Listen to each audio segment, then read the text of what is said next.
Are we ready? You are. Okay, so I'm welcoming you all here. I'm Senator Martha Fuller Clark. Today we are conducting a remote meeting of the Commission to Address Child Hunger in New Hampshire. I have to read through a checklist to make sure that we are in compliance with the right to know law, so I hope you'll bear with me. Quote, I find that due to the state of emergency declared by the governor as a result of the COVID-19 pandemic, and in accordance with the governor's emergency order number 12, pursuant to Executive Order 2020-04 and its extensions, this public body is authorized to meet electronically. Please note that there is no physical location to observe and listen contemporaneously to this meeting, which was authorized pursuant to the governor's emergency order. In accordance with the emergency order, I am confirming that we are providing public access to the meeting by telephone with additional access possible by video and other electronic means. We are utilizing Zoom for this electronic meeting. All members of the commission and selected legislative staff have the ability to communicate contemporaneously in this meeting through this platform.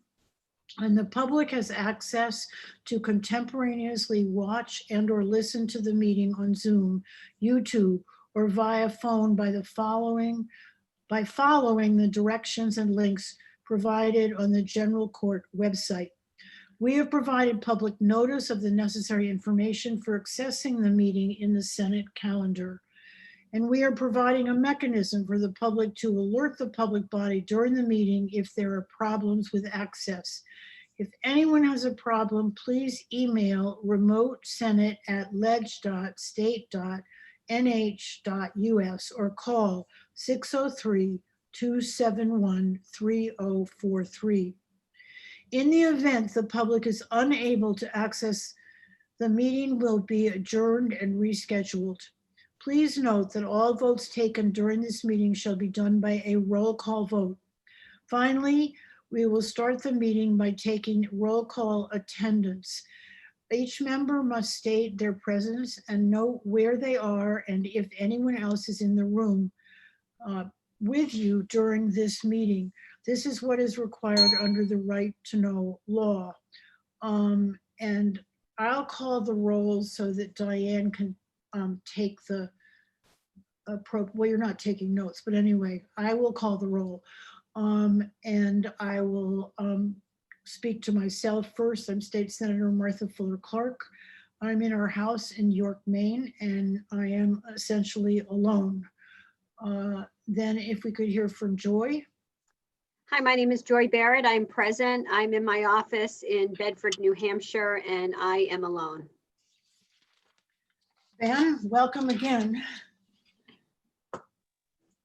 Ben and I already had a long meeting this morning, so I know I do this to you. Ben? Ben Frost. I'm at my office in Bedford, and I am alone here. Mary Lou Beaver? I'm Mary Lou Beaver. I am at my home in Rochester, New Hampshire, and I am alone. Elise Bolster? Hi everyone, Elise Bolster at my office here at the New Hampshire Food Bank. Okay, Susan Wunk. Is that how you pronounce your last name? It's Winnock. How do you pronounce it? Winnock. Winnock. Okay, Susan Winnock. I'm here at Community Action Program in Concord in my office, and I am alone. Great. Maureen Burke. This is Maureen Burke. I am in my home office in Wilmot, New Hampshire, and I am alone. Okay. Representative Mary Jane Wallner. Mary Jane Wallner. I'm at my home in Concord, New Hampshire. I am alone. Okay. Let's see who I haven't gotten. Laura Milliken. Hi, I'm Laura Milliken from New Hampshire Hunger Solutions, and I am in my home in Concord, New Hampshire, and I'm alone in the room. Okay. Diane Fitzpatrick. Hi, good morning. Diane Fitzpatrick at the Boys and Girls Club of Manchester, and I am in my office alone. Great. And did I leave anybody out? Okay. I just want to jump in real quick, just so you guys know, at 1:30, Sonia, who is the head of all of our legislative staff and aides, is going to be taking over for me hosting because I have to go to a meeting. So if you need anything from her after 1:30, then I'll let you guys know that I'm going, but she'll be able to help you out. Great. Alan, thank you so very much. Senator, this is Mary Lou. I'm going to have to leave at 2 because I have an appointment to get to. Okay, and we may have a relatively short meeting today. I had put together an agenda for everyone. I'm not sure that you saw it. But I just wanted to do a couple of things. One is to remind you that as a result of the legislation Senate Bill 484, this commission has a life of 4 years. So we're and expected to file an interim report of November 2020. So that this commission will continue. I know that the Senate President will appoint someone else to take my place. I have really enjoyed working with everyone, and I will continue to follow this issue because it's of such concern to so many of us. Then I wanted to just review with you the issues that we were supposed to be looking at under this commission, and then kind of get a sense of where we need to go and what you think we ought to try to accomplish this fall in the next 5 weeks. We were expected to review the current data regarding child hunger in New Hampshire. I'm sure that we... You want me to put this up on the screen, the charts from the legislation? Sure, that's fine. Thank you, From Alan. And who do I have here? Okay. Can you guys see that okay? It'd be better if you could just do the section on the issues and make it a little larger. Okay. I think that's it. We'll zoom in for you.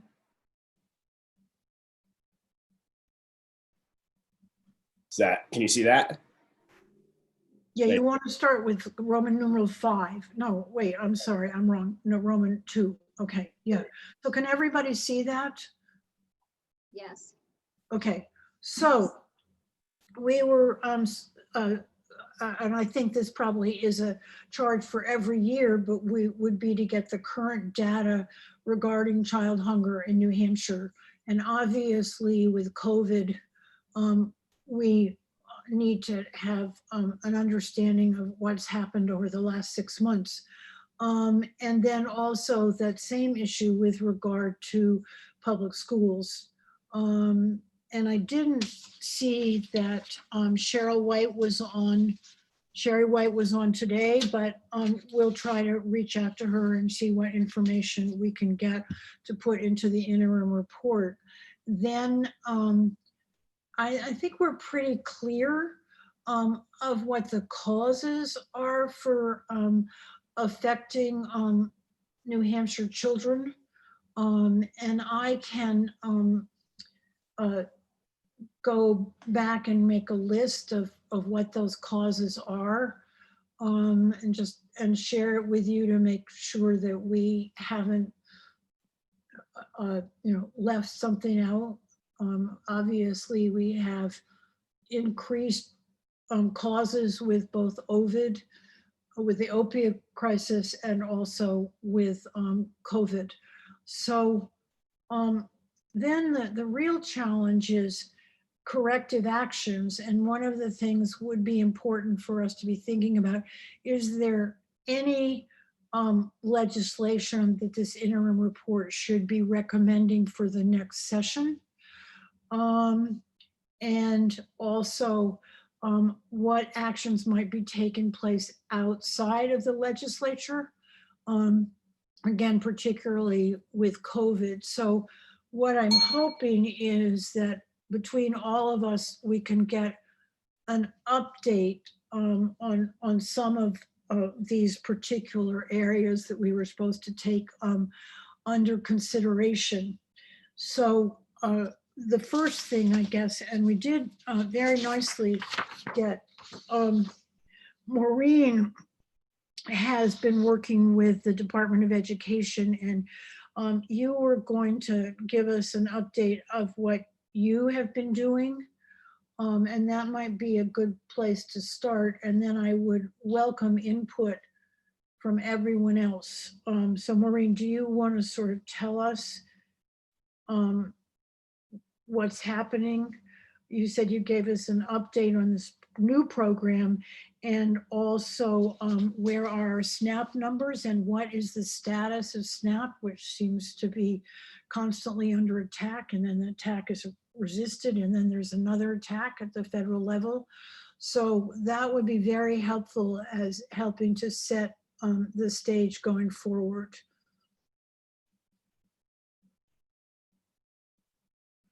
So Maureen, if you can. I just noticed my mute was on. Yeah, Yeah, it's so easy to get stuck in mute. yeah, so I am the administrator of the SNAP program and related EBT at DHHS for the state of New Hampshire. One fairly new program, it's actually over now, but we're still running final cases through, was pandemic EBT. So that was a program that grew out of SNAP, which we engaged in coordination with the Department of Education. So Sherry White would be, my peer at that level in the DOE. Through that program, once schools started closing due to COVID, we were able to provide support through SNAP benefits with an EBT card for any children that were not already known to DHHS through our SNAP program. And they simply had to complete a brief online application. And we matched any applicants with the list that we received from the DOE of children who were approved for the National School Lunch Program. So as a result of that program, which ran from 3/16 to 6/15 of 20, we were able to provide a benefit of $5.70 per child per school day, based on the date that they became eligible for the National School Lunch Program. We auto issued to children known to us through the SNAP program.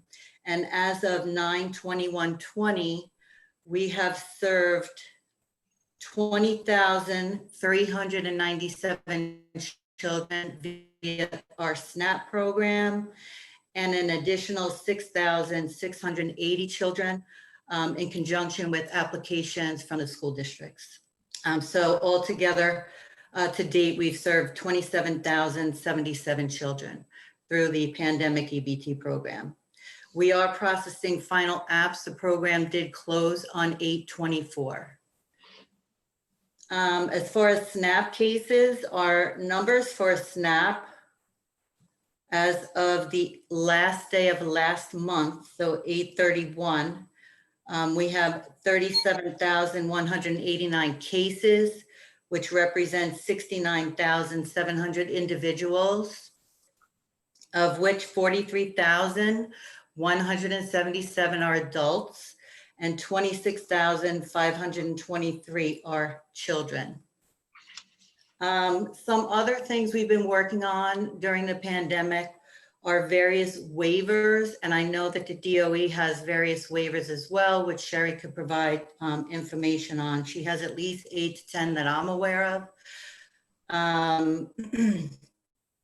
So right now we have an ABOD waiver, that's able-bodied adults without a dependents, where there's a blanket waiver nationwide through SNAP right now, which waives the work requirement of the 80 hours per month. We do have that waiver through 9/30. And then the state of New Hampshire also submitted a waiver that will run for 1 entire year, which we did recently receive approval. So we're now waiving that work requirement through a state waiver, which will take effect 10/1. it will go through 9/30/2021. Another waiver we have in place are the emergency allotments. This waiver is available also nationwide, but it is now month to month, and you must have an executive order from the governor of emergency to be able to apply for this waiver on a monthly basis. So this waiver brings SNAP recipients from to the maximum for their household size of benefit amount. So we have that waiver currently through 9/30, and we are not sure if we'll be able to have that waiver in October. As it stands in our meeting with FNS on Monday, they indicated that they don't know from national office if funds will be available. So they're having us hold off on applying for that waiver. We do have the emergency order from our governor, so we will apply the minute that they say it's okay if that is the case. We then also have some various other waivers through components of the program and have had on and off. Some have expired now, but we also have a telephone waiver, which is helpful at the district offices. So SNAP recipients can be applying over the telephone, and we can accept their oral signature / verbal and with appropriate case notes and be able to process cases. And QC currently has a waiver, so they can postpone their face-to-face interviews for QC cases. That's quality control determinations. And I think that's pretty much it. One other achievement for SNAP since COVID began was that we did get the online purchasing for SNAP, our SNAP population. So they're able to use their EBT card online at Walmart and Amazon at this time to purchase food. And that's the update I have. So would you be able to put that in perspective in terms of increased demand as a result of COVID from where we were before? You know, the data doesn't necessarily show that as far as open SNAP cases. So because of having the unemployment, the additional unemployment, there was a time where we actually lost some SNAP cases, but when that ended, we regained those cases back again. But in general, our numbers have not significantly increased from pre-COVID numbers to today. Well, that's good news. Could I ask Maureen a question? Oh, absolutely. This is now the time. Hi. Thanks, Maureen.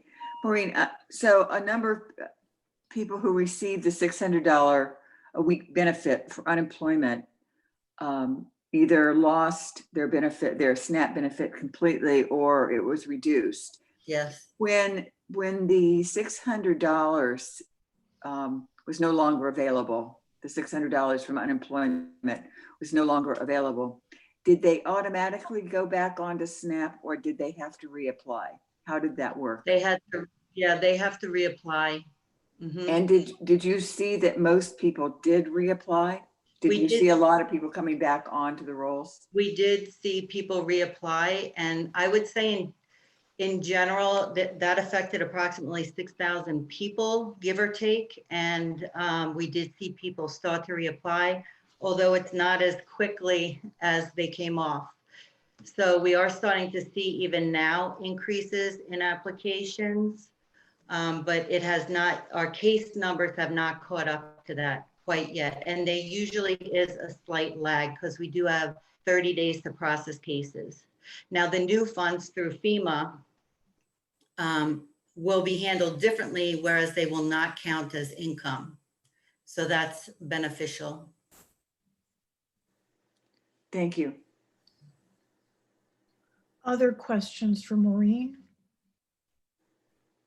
Okay. Thank you. Thank you. So I'm interested in what other members of the commission have been seeing around this whole issue of child hunger, and I welcome anyone to participate. So this is Susan Winnock.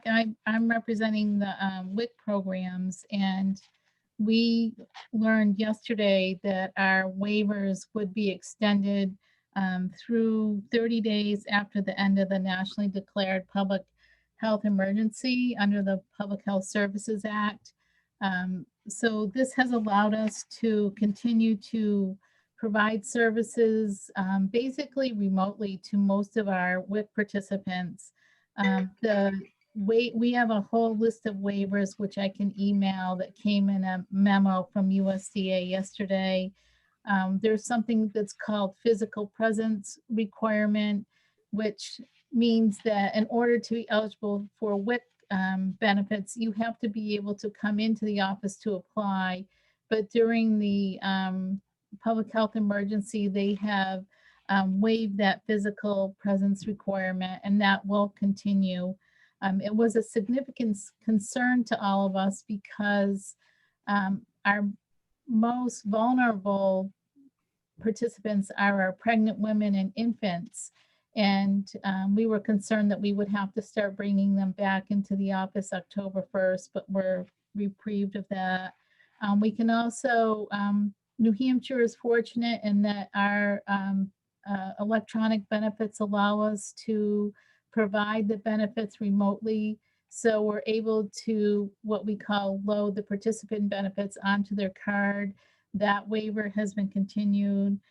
There's also something called separation of duties, which requires two individuals to complete a certification process, two employees. That's been waived, but we've been able to continue to provide services without needing to use the separation of duties waiver. They've extended certification periods for 90 days for a child receiving a food, we call it food package 4. We are also in a situation where many of us were not able to obtain the medical documentation required. This allows us to waive the receipt of the medical documentation for no more than 2 months. So we have an additional period of time to seek the medical documentation needed. There's a number of other waivers. I won't go over all of them. There's so many. One of the other ones that we're really happy about were the food package substitutions, because everybody knows, remembering at the beginning of the pandemic, how you couldn't find certain food items. And WIC has a prescribed food package where you have to purchase items in certain quantities, like ounces, or mostly in relation to the ounces, or certain types of food. They allowed us to be more flexible in the types and quantities that could be purchased. So that has also been extended. So those are the main things. We're really pleased that USDA has, along with SNAP, we're happy that they've extended those. We had a similar situation to SNAP, where when families received the $600, they were no longer eligible for WIC benefits. But now that that's pretty much over with, they've been able to come back onto the program. I'm losing the word for it. The $1,200 that the individuals received and the families received, somebody help me with the, that didn't impact their eligibility, but when everybody got the incentive checks that they got, that wasn't counted. But unfortunately, unemployment was, and now we're back in a situation where those people can come back on. So we kind of experienced some of the same things that SNAP did. Our numbers did increase. Some of that was related to the fact that we were able to do something called auto load. So the state was able to issue benefits for people in general that were already on the program that hadn't been coming in to pick them up. So I have all of the statistics that I can share, and it might be helpful for us, Maureen, you and I, to send in the last waiver extension. I don't know if that would be helpful for the report, but it certainly is helpful for us because people were saying that if they had to come into the office, they would not bring their infants, pregnant women would not come in, and they would not bring their children in with them. So we don't really, I don't know, you know, how long this will last, as long as Public Health Service Act, you know, says that the pandemic is, you know, in effect. We'll be good with that. So that's my update. The other program that we have that's impacted some of the grandparents was our commodity supplemental food program. But we were able to distribute food to them, and we were able to have the signature portion waived. So basically what happened was the staff still kept going out and delivering food around the state, but they didn't have to have any interaction with participants. They could just put the food in their car and leave. So that was another great option for us. So let me ask you, with all these waivers, is there any thought on how have they worked? And would this result ultimately perhaps in some changes to how the program could be administered regardless of COVID? That is a great question, and something that we have seen. It's exactly what we're seeing, is that there should be an opportunity for us to maybe have some of these be put into effect long term, because the requirements now are that we require the families to come into most families, not all, they come in about 4 times a year. And if we could have some of these waivers extended, it would make it so much easier for our families to receive WIC from, you know, across the country. That's really what we're hoping will come out of this, but we haven't seen any indication from USDA that they are planning to do So any is change. there a way to reach out to our federal delegation and put this sort of on their to-do list? I think that could be enormously helpful. I believe that we're going to see changes in the way a lot of programs are going to be administered going forward. And so we might want to really, at least around this issue of hunger and providing SNAP and providing WIC, to request from our federal delegation that they also work with getting these waivers extended, or actual changes in the way the programs are being administered. And if there's a way that this commission could be helpful, perhaps we could also reach out to our legislative delegation on behalf of the commission when we end up filing our report. I would certainly appreciate both you and Maureen providing us with the information that you shared in written form. It may just make it easier when we're dealing with the minutes that and there was a lot of specific numbers that were provided that are hard to capture at first presentation. So that would be very helpful. So I'm also interested, a couple of things. I mean, we can't really separate out child hunger from hunger in the state at large.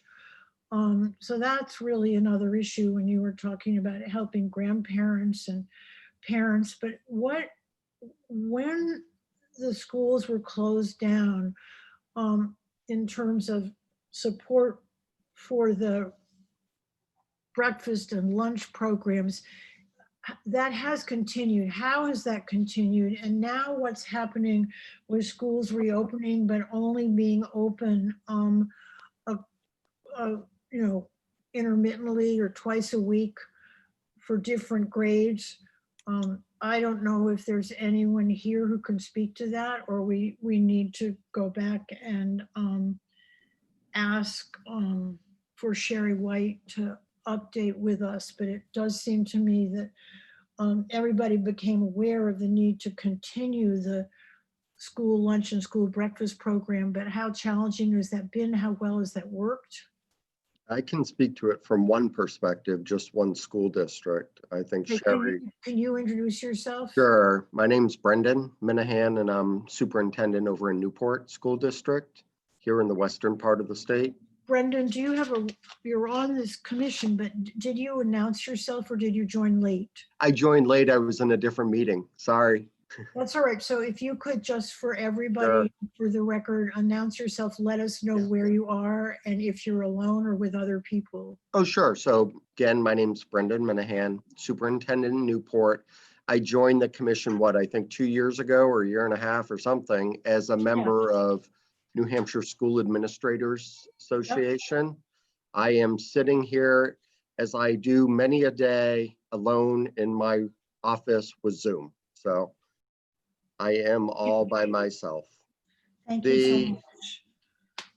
So for the schools in general, and specifically for Newport, we did get the opportunity to provide breakfasts and lunches to all children. I think from infant to age 18, whether or not they were students or not within our district. And so over the summer, over the extended pandemic closure through the summer, we did that daily. Tens of thousands of meals were delivered. And we did that through a combination of our transportation department and some of our para educators as a mechanism for them to continue to receive pay for the work they were doing. And who covered the cost, both of the transportation and the actual meals? So the meals were covered through a waiver. That seems like the word of the day is waiver. The transportation we covered. The thing with the waiver is it has continued through this year, going into the school year, up through December 31st or when the money runs out. And so we don't know when the money will run out. And the challenge that presents for us is the waiver counts for anybody. Didn't matter if you would qualify for a free or reduced lunch or not, you could get a meal for free. And so we've had a little dip in the number of people applying for free and reduced lunch because they figure, why? I'm getting the meal anyways. And so it's a real outreach effort on our part to try to get people to fill it out such that A, a lot of our federal funding is tied to that amount, and B, should the money run out and the people need to actually get free and reduced lunch, they will not have filled out the application theoretically. So that's been a challenge. The part I don't really know about, Senator, it has to do with different school models. So our school model is kids can attend 5 days in person, or they can choose to do remote. And so those who are attending clearly can still get access to breakfast and lunch. And those who are remote can get access to the food if they come and pick it up. But because of restrictions on transportation, number of kids on buses and such, we're really tight in terms of additional transportation capacity, which is how we delivered meals from March through August. So interesting. Hi, I just wanted to introduce myself because I'm also a latecomer. I'm Claire Bloom with N68 Hours of Hunger, and we have programs in 26 different New Claire, Hampshire. you're late. Could you just, for the legal requirements, tell us where you are and if you are alone or with others. Sure, I'm at home and I am on my own. Thank So you. except for my husband who periodically walks back behind me, but so yeah. And as those of you who know N68 Hours of Hunger, we're in 26 different New Hampshire school districts. And as Brendan was mentioning, that's one model. Each school district seems to have found its own way forward through this pandemic, through the summer, through the last of the spring, and now into the fall. And so what we're seeing here at N68 Hours of Hunger is a far greater demand for food than we saw in, for example, February of 2020. The numbers have gone a minimum of 30% more and a maximum of 300% more, depending upon the communities.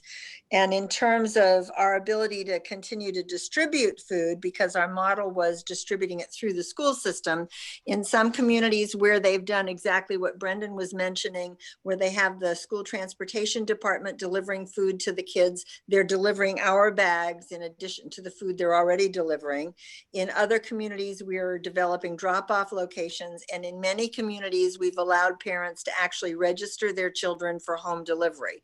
So we're still very actively delivering food to children in the New Hampshire school system. And can you give us an idea of currently approximately the number of children that you're serving through this program? It was 3,000 last spring. I would have to turn on my computer and try and calculate because I just keep track of all of our programs, and we have programs in 7 states. But before the end of this conversation, I'll tell you how many we're delivering to this fall. Great. Okay, are there questions for Claire? I think it's quite complicated between what we heard from the school superintendent and now from Claire, with every school having a different approach. And I think it must make it difficult to figure out what is the best way to get the food to the children that need it. And are there families or children falling through the cracks? What do you think about that, Claire? Well, I am sure that there are families falling through the cracks. Absolutely. I don't have any question about that whatsoever.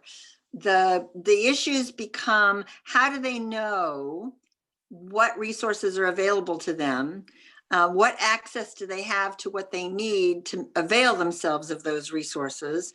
And do they then follow through with availing themselves of those resources as they're able to? So for example, as I mentioned, we did put a registration system together very quickly to allow parents to actually register online and register their children for home delivery of food. But that required A, that the parents knew that that system was available, B, that they had computer access to be able to go online and do that, and C, that they then followed through and that they did that.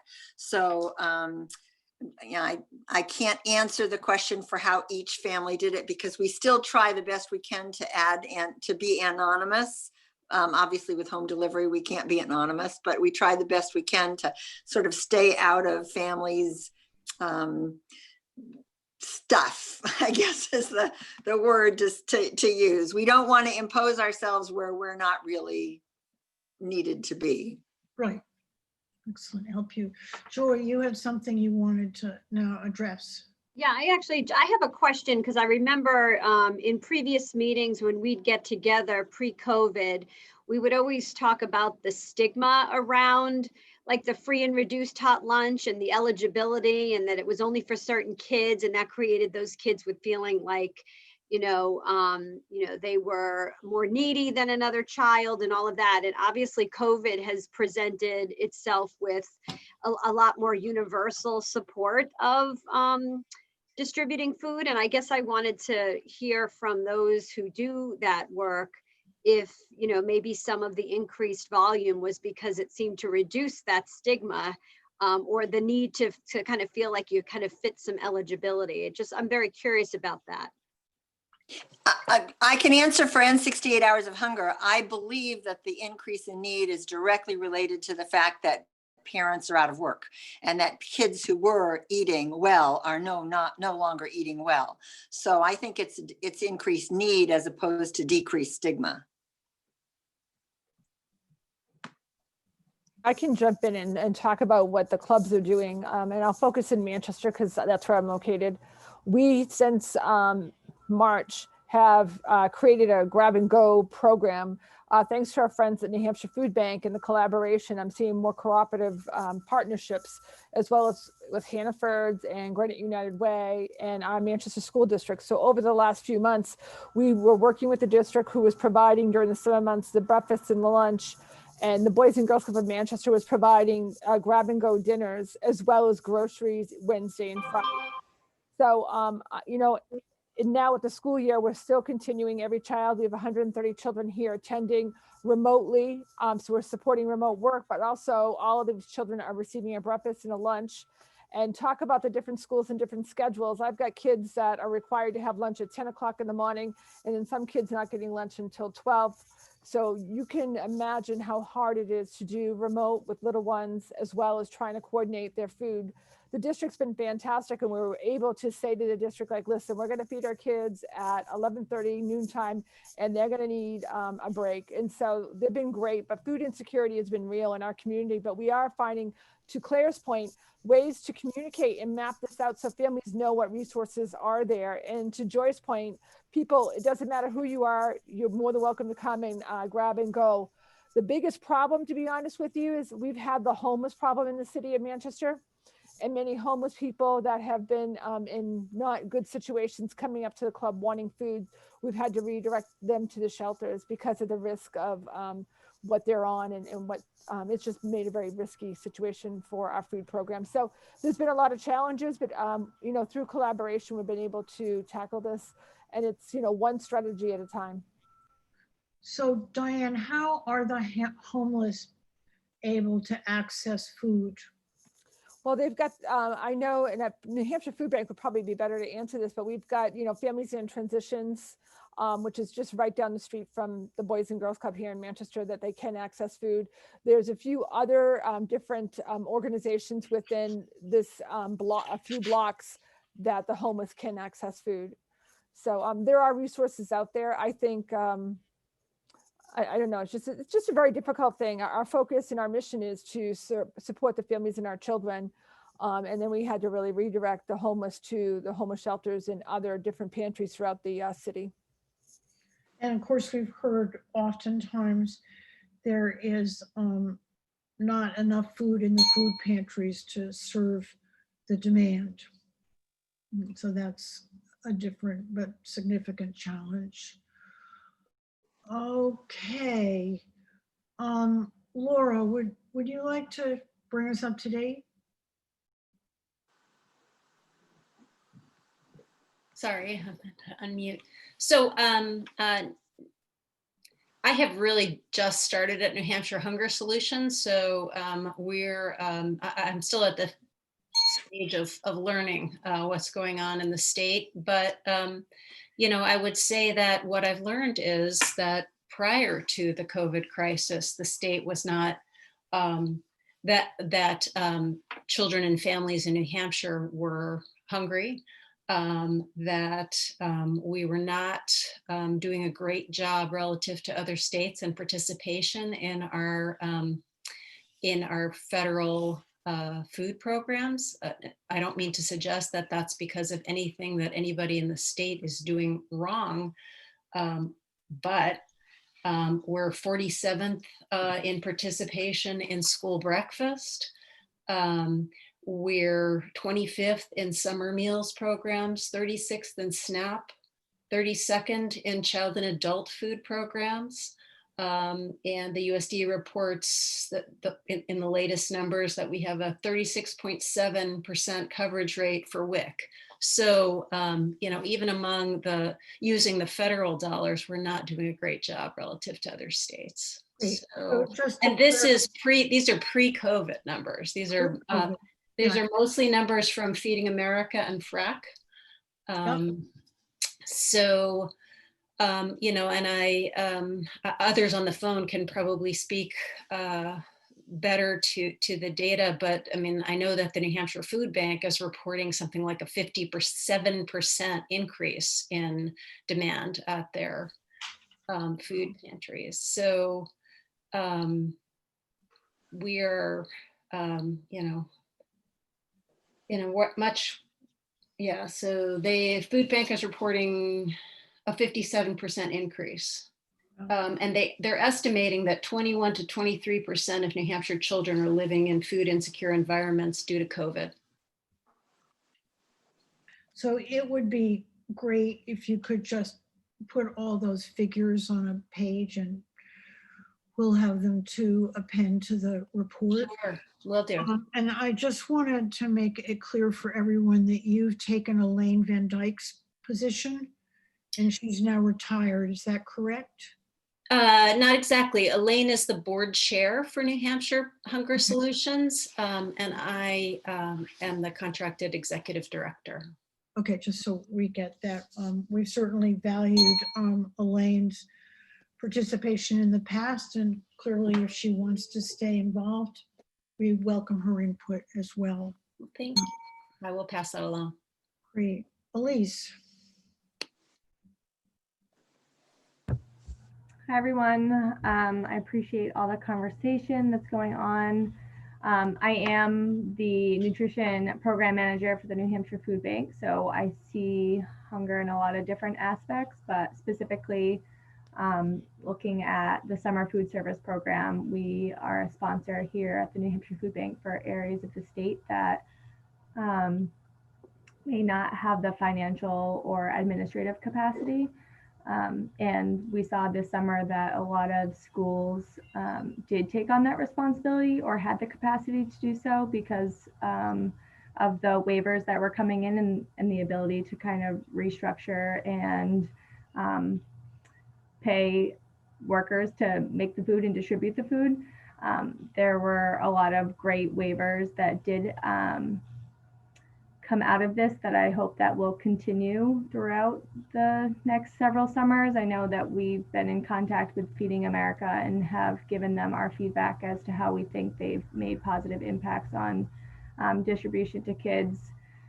So again, it might be useful to work with Maureen and Susan in terms of reaching out to our federal delegation so they know how the waivers has been helpful and working to make sure that they can continue. Yeah, absolutely. I know the, I mean, Sherry in the DOE too would be a good person to be. Absolutely. She has plenty, but the waivers, I think they're continuously looking at how these waivers have supported the increase in access to children. With that though, our numbers were down this summer, and something that I've been thinking about as far as their like a non-congregate waiver, which means that any child can come or any parent can come and pick up the meals. I think that that's great, especially for some of the high school kids that, you know, the stigma is there and they don't want to come and eat at a site where they may be seen. And, you know, this summer parents can come and pick up a meal for those kids. They don't have to sit there and eat them. And I think that was really great. At the same time, there are a lot of parents who did still have to work in the middle of the day when the pickup time frame was there. And if camps in schools aren't running, then those kids may have not been able to get those meals because parents couldn't have come and pick them up. And that has nothing really to do with the waiver, but just the cancellation of programs that kids tend to attend to receive those meals. And if those programs are canceled or closed, how do those kids have access?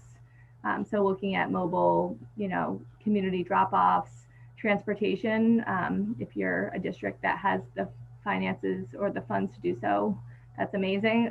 But transportation is probably the biggest expense. So that, you know, is something that we're looking at. If this does continue into next year, how can we afford transportation? Will this be something that we need to look at in the future? In the future, specifically for rural areas where transportation is a barrier for our participants and kids in general. There's a lot going on here at the food bank. Our output has increased dramatically. We have food for all of our agencies. I think sometimes the biggest thing that we look at is how our agencies can get the food and what their capacity is at their agencies to store the food. So again, transportation sometimes is the barrier in getting the food to the agencies and the pantries that need it, because we are an organization that supports the whole state, but we are just here in Manchester. So we're working on different avenues for transportation and getting it to the agencies that we serve that need it. Questions are welcome. That's my update as far as summer meals goes. We here in my department, as far as nutrition goes, are working on virtual Cooking Matters courses and classes, which helps to educate parents and parents of younger kids and families on how to cook and eat healthy on a budget. Typically, Cooking Matters is an in-person culinary and nutrition education program. It's a campaign of Share Our Strength, and we had to halt in-person programming. And so we've been working hard on trying to continue some sort of education virtually for our parents that, you know, need to continue or want that education during this stressful time. But of course, the challenge may be that those very families that need it the most don't have access to virtual presentation, right? Right. Yeah, that is a concern of ours, and we're kind of looking at, you know, if these kids don't have, if parents don't have access, then kids likely don't have access, and that's a bigger issue for their education too, as far as some districts go with having their virtual classes. We have seen actually an increase in participation because having them virtually alleviates them having to transport themselves to our site. And sometimes also getting childcare for the little ones. They don't need to hire a babysitter or find childcare during that time that they'd be coming to our class. They can, you know, during a nap, or put them in the other room with their older brother or sister or something like that. So we have seen an increase in participation. So I would think also with more dual parents working, but now working from home, that there's more maybe eating in a certain sense. And so there may be more interest in this kind of program because you can't rush out to McDonald's or other fast food places, but you need to provide more of those meals in residence. So I don't know if that's a valid comment or not. Yeah, I think that's a great thought. In that I think people are interested. They're at home. They want to learn. Maybe they do have more time. Maybe they are, you know, spending more time at home and want to learn this skill. So I think that's a great point, and why we might have more participation.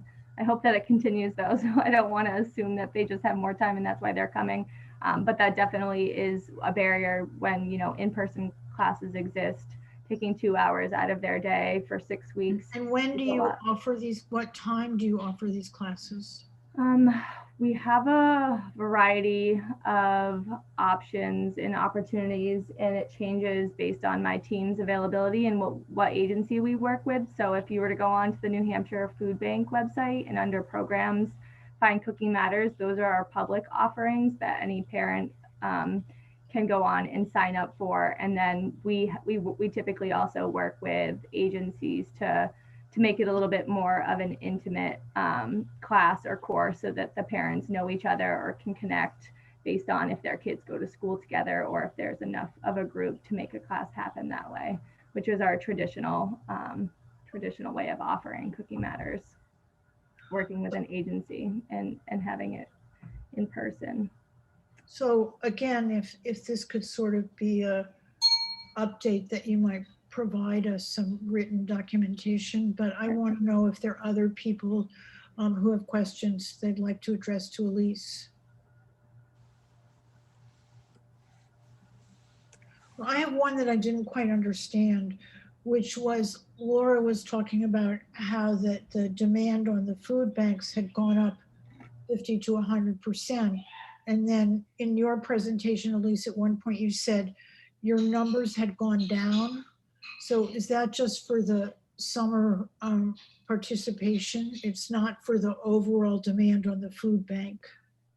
Right. It was just my summer programming, and that had a lot to do, well, you know, it was speculative on why they went down. Some of it was because of the districts that were able to do their own summer programming. So we didn't have as many sites this year. So I didn't do a comparison. I think we had 10 sites last year and we had 10 sites this year, but some of them were pickup sites. So we would just bring a bus with, in the beginning, it's always hard to forecast how many people are going to pick up meals, but we take a bus to the center of a town and hope that parents have heard about the advertisement and come and picked up meals for their kids.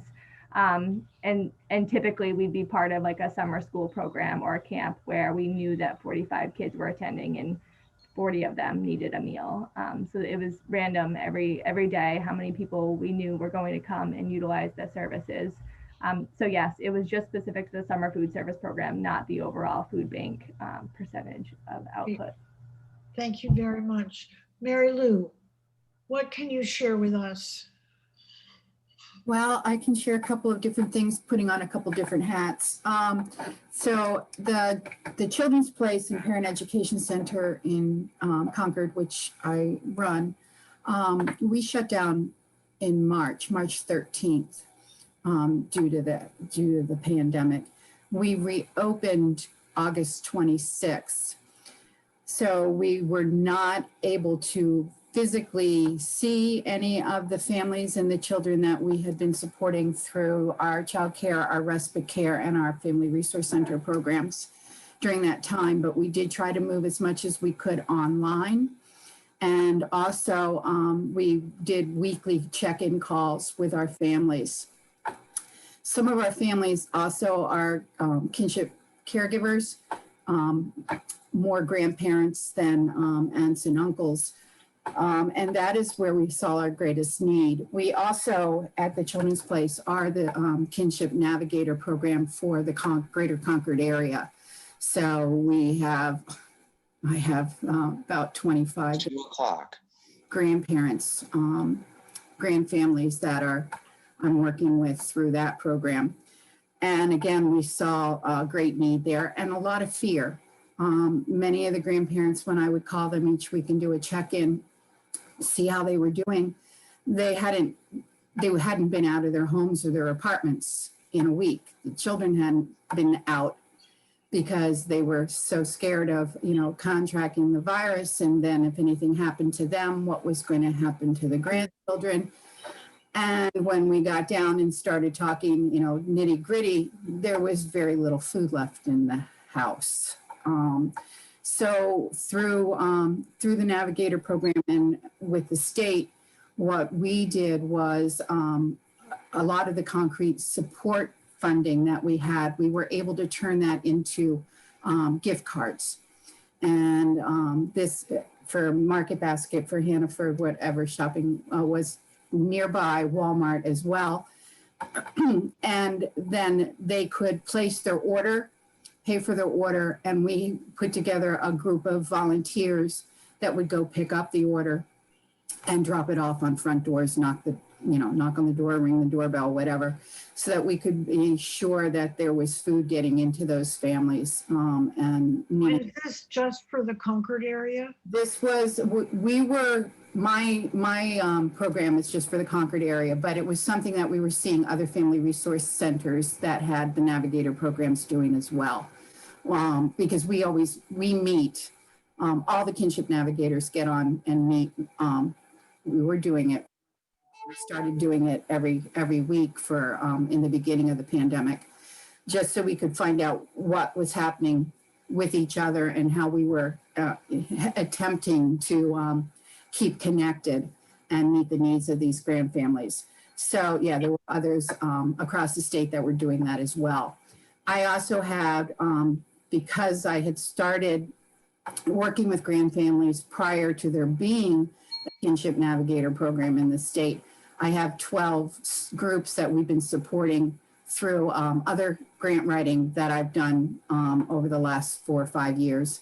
So I went to all of those funders to let them know that this is what we were seeing, gave them numbers based on the groups that their funding was supporting. And they were really good in working with us and allowing us to take unspent funds and put them into other categories than what we had thought we were going to be able, need to use it for. And that went into concrete support for the families as well. And we tried to set up among those groups the same thing. Some of the grandparents had to be done. We had to keep in contact by phone because they do not have internet access.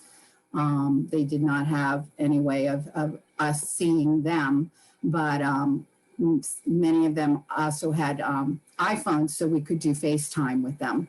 And then we could see how they were doing and also see the kids as well. So there was a lot of, you had to do a lot of thinking outside of the box to stay connected. But I feel very confident that, most all of the families that we were serving, either through the child care program or through our respite program and our kinship navigator program, were touched and have been touched and helped. So is this continuing now? Yep, we continue with the outreach now. Now the children's place is open.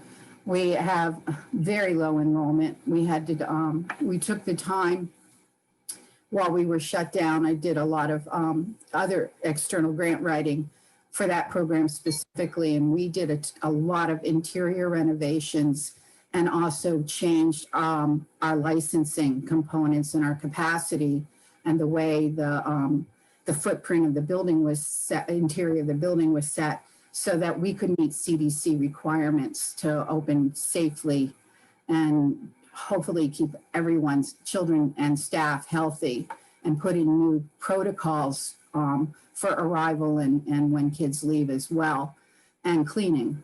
Lots and lots of cleaning. So we have very limited enrollment right now. Children are starting to come back. Once school started opening again and figuring out what they were doing, we started getting more calls from more families. We just increased our license capacity so that we can now add school-age children in to the center, so we can help those families that do not have internet access, that have gone to online only right now. I'm working in coordination with the Concord School District. So we're going to try and pick up some of those younger kids, the kindergarten, first, second, and third graders, bring them into the center with some staffing from the school department. And what's your capacity? Yeah, let them do, we went from 20 to 40 capacity at the center with the renovations that we put in place. So I could double my capacity. To what degree you still have vacancies? Oh, yeah. Yeah. How many? It's changing every day as word is getting out that we are doing this. And also I'm working with, like I said, the school department and also Concord Head Start. Concord Head Start, at their building, they were licensed for 70 children. Due to the CDC regulations, they can only take 46 children now. So they have a whole lot of kids that need to be is someplace. And we've been seeing childcare centers, instead of reopening many of them due to the funding issues that has happened, because we rely on parent tuition to keep the doors open. And when there's no kids and parent tuition coming in, those doors can't stay open. So we've been seeing some smaller centers and a couple of large ones that had to close their doors, in the greater Concord area and across the state. So there's less available places, but many of us, while we had to many had to cut down in sizes. Like I said, we were able to expand because of the things that we did. So I expect that I'll see us at least back up to 50%, within the next month or so with the outreach that we're doing. And maybe if there is no surge and we can get it through flu season unscathed, that maybe by January we'll be, closer to that new capacity level for us. Ben, any thoughts you'd like to add at this point? Just a couple, Senator, and thank you. And just everyone here, you have my undying appreciation and gratitude for the work you're doing. So at New Hampshire Housing, you're probably familiar with our True Safety Net program. That's the Housing Choice Voucher Program. We administer about 3,600 vouchers statewide, in addition to the various local public housing authorities. On balance, there's about 9,600 vouchers in the state. We continue to have an extremely long wait list for this, upwards of 6, 7, 8 years before someone who, absent some sort of preference, is able to get a voucher. I guess the good news is that as a result of COVID, we have seen a significant increase in the number of landlords who are interested in the voucher program, in part because they have come around to recognizing that it is effectively a guaranteed source of rental income for them. So that it's backed by the federal government, and unless the federal government shuts down, the voucher payments will continue to be made. So we've gotten a lot of inquiries from landlords who had previously not wanted to associate with the voucher program. So that is. Why was that they didn't want to associate with because they thought those people receiving the vouchers were less reliable? Or? Well, I think it's more, Senator, it's more a matter of them simply not wanting to have to deal with HUD and having to sign a 12-page contract with HUD and with us. That requires housing quality standard inspections on an annual or biannual basis, and so they just especially in this market where we've got a statewide vacancy rate of below 2% now for I think the 7th year in a row. They were able to do fine without appealing to the voucher program. So that I take as a small piece of good news in this otherwise dark time. The other thing I'll mention is that we have received a $15 million allocation from Gopher to work with the homeless shelters to do shelter modification to help them accommodate the issues that they have faced with COVID and the need for social distancing. If you're familiar with the interiors of homeless shelters, you know that you can't socially distance on bunk beds. So we've gotten a number of applications. I think the total now is 20 applications, and we have made subrecipient agreements of I think $7 or $8 million. We have total requests somewhere around $12 million right now. And we have a few more coming in on a weekly basis. So the difficulty, of course, is that these funds have to be used fully by the shelters by the 30th of December of this year. And with construction projects, that is no simple task.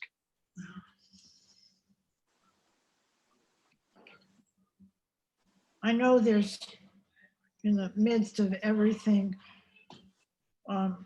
conversation that has taken place about extending that deadline, but if we can't pass legislation, then the deadline can't be extended, unfortunately. That is right.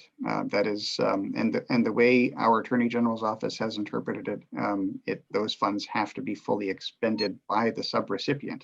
They just can't be allocated. They have to have been spent.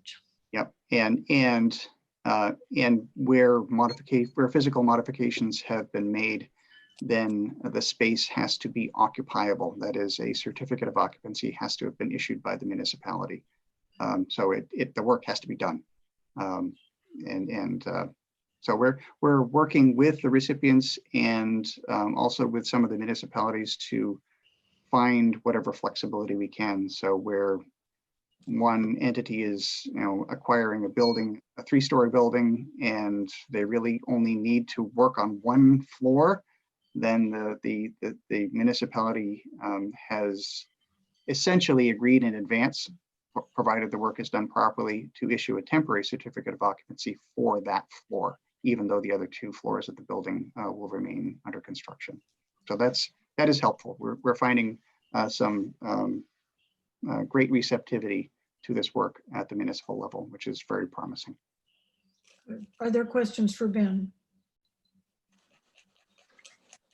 And Senator, I need to go to another meeting. I know everyone's going to need to go to another meeting, so this is just a beginning. And I would like to hear from Mary Jane, but what I'd also like to suggest to everyone is thinking about if there are specific recommendations with regard to legislation that people would like to see included in this interim report. I mean, this is just such a challenging problem to resolve. I'm glad that we don't have to reauthorize the commission right now, because clearly the issue of food insecurity and child hunger is with us for the foreseeable future.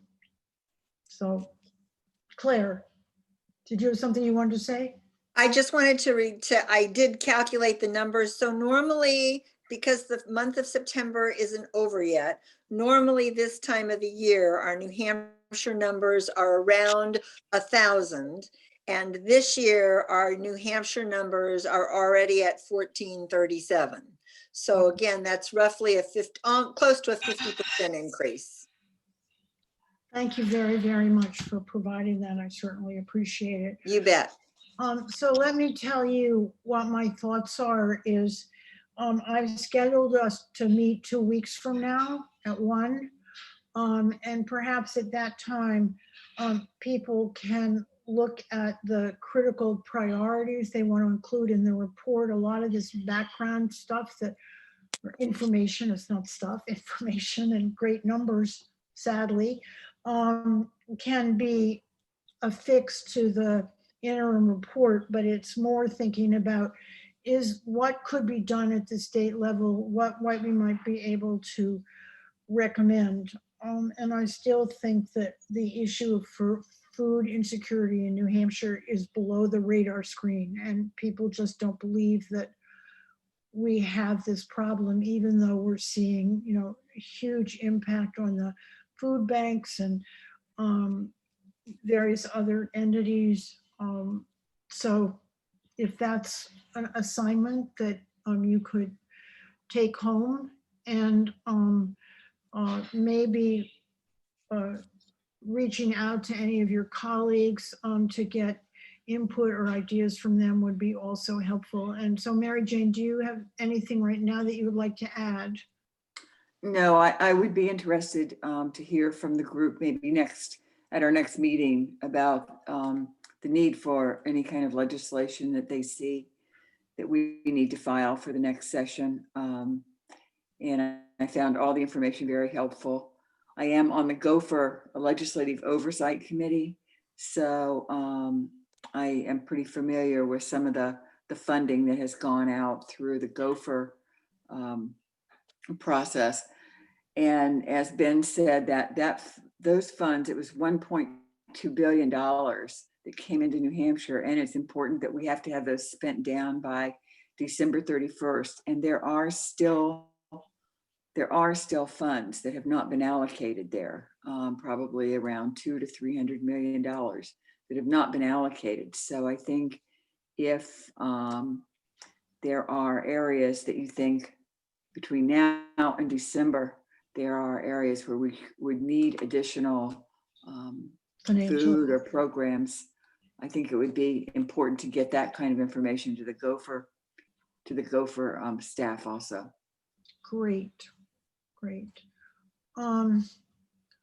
Okay, so we're moving forward. Sorry that we haven't been able to meet until now. And I look forward to continuing my work with you for the next 6 weeks or so. Thank you so much. Thank you. Bye-bye. Thank you, Martha. Thank you. Bye-bye. Thank you.